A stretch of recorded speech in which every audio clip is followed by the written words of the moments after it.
BA प्रथम वर्ष राजनीति विज्ञान के विद्यार्थियों, आज मैं आपको द्वितीय प्रश्न पत्र भारतीय राजनीतिक विचारक के अंतर्गत प्राचीन भारतीय विचारक मनु द्वारा प्रतिपादित परराष्ट्र संबंधों की कड़ी में मनु की प्रसिद्ध नीति षाड्गुण्य नीति यानी परराष्ट्र संबंधों में अपनाई जाने वाली षाड्गुण्य नीति का विवेचन करना चाहती हूँ। सर्वप्रथम यदि हम षाड्गुण्य नीति का शाब्दिक अर्थ देखें तो इसका अर्थ है 6 लक्षणों वाली नीति। इस नीति के अंतर्गत यह बतलाया गया है कि राज्य द्वारा अलग अलग परिस्थितियों में दूसरे राज्यों के प्रति किस प्रकार की नीति अपनाई जानी चाहिए। षाड्गुण्य नीति वैदेशिक संबंधों के क्षेत्र में विवेक सम्मत विकल्पों का विवेचन करती है।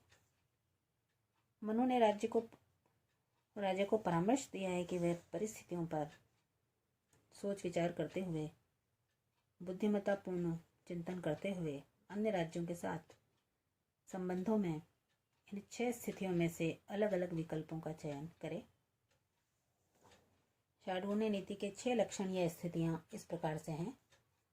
संधि, विग्रह यानी युद्ध, यान यानी शत्रु पर वास्तविक आक्रमण करना, आसन यानी तटस्थता, द्वैधी भाव यानी सेना को 2 भागों में बांटकर युद्ध करना, और संचय यानी बलवान को आश्रय लेना।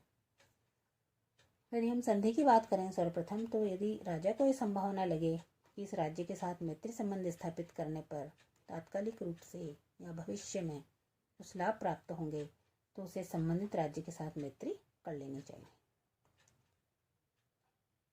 इस मैत्री संबंध को ही मनु ने संधि का नाम दिया और संधि के 2 प्रकार बताए। समान कर्मा संधि अर्थात समान शक्तियों के बीच संधि, असमान कर्मा संधि अर्थात असमान शक्तियों के बीच संधि। दूसरा विग्रह यानी युद्ध, दूसरे राज्य पर विजय प्राप्त करने अथवा उसे पीड़ित करने की इच्छा से विग्रह की स्थिति को अपनाया जा सकता है।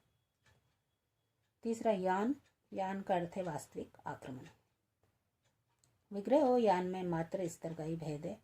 यान विग्रह से कुछ आगे है। विजय की इच्छा से अथवा दूसरे पक्ष को पीड़ित करने के लिए यान की स्थिति को अपनाया जा सकता है।